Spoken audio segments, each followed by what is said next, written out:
Bismillahirrahmanirrahim.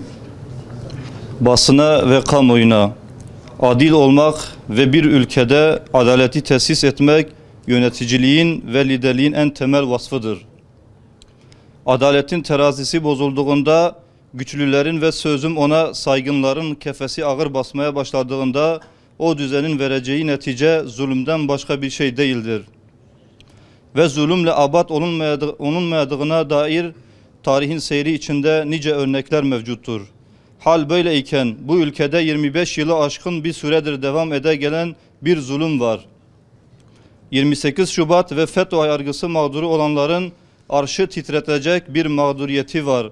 Ve her ne hikmetse herkesin kör, sağır ve dilsiz kesildiği bu zulüm iki neslin hayatında onulmaz yaralar açtı. Yoksa bu ilgisizliğin ve körlüğün sebebi oluşabilecek tepkilerin önüne geçebilmek mi? Artık bu bahanelerin sizleri de tatmin etmediğini biliyoruz.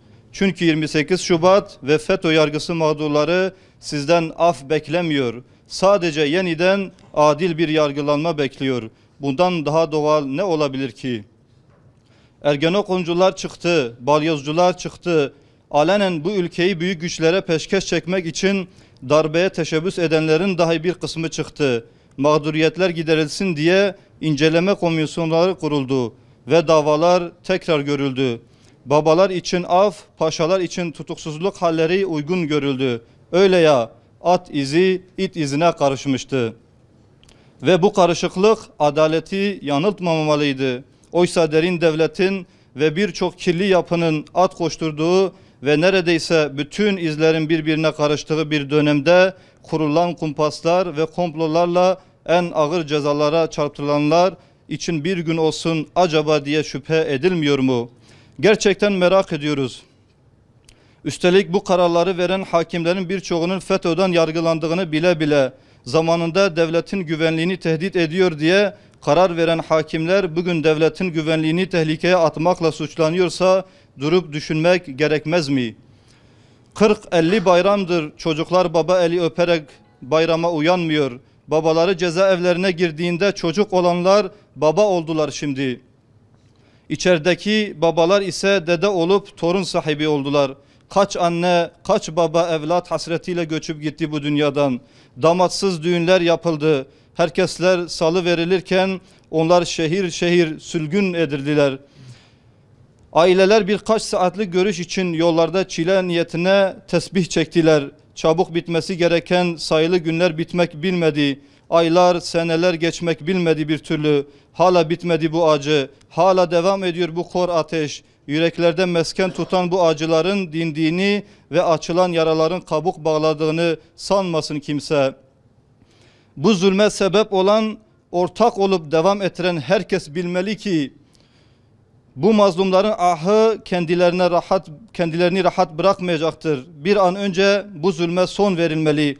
Bu mağdurlar için bir adım attıkları takdirde zor duruma düşeceklerini düşünen zevat, sakın Allah'ı zalimlerin yaptıklarından habersiz sanma ayetine muhatap olduklarını ve bunun kendilerini nasıl zor bir duruma düşüreceğini unutmasın hiçbir zaman.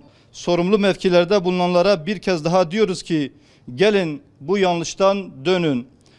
Masumiyetleri belgelerle kesinleşmiş olanların dahi içlerinde bulunduğu 28 Şubat ve FETÖ yargısı mağdurları için atılması gereken adımları atın. Bu insanların çalınan gençliklerini, özgürlüklerini geri verin. Uyduruk belgelerle sipariş kararların verildiği bu davalar tekrar incelendiğinde gecikmiş bir hakkın teslim edileceğini göreceksiniz. Son olarak son günlerdeki af tartışmalarıyla ilgili olarak da şunu söylemek istiyoruz. Şahıslara karşı işlenen suçlar ile devlete karşı işlenen suçlar ayrı düşünülmeli ve devlet sadece kendisine karşı işlenen suçlarda af yetkisini kullanmalıdır. Bu hususta Sayın Cumhurbaşkanımızın ifadeleri hala tazeliğini korurken bu af tasarısının hırsızları, gaspçıları, uyuşturucu tacirlerini ve birçok yüz kızartıcı suçu kapsayıp 28 Şubat ve FETÖ mağdurları gibi devlete karşı işlendiği iddia edilen suçları kapsamaması adalete olan güven duygusunu bir kez daha yaralayacaktır. Unutulmamalıdır ki devletleri yaşatan ve yücelten en önemli güç adalettir. Çalınan özgürlüklerin iade edildiği, mazlumun hakkının zalimlerden alındığı, her haklıya hakkının verildiği adil bir dünya özlemiyle.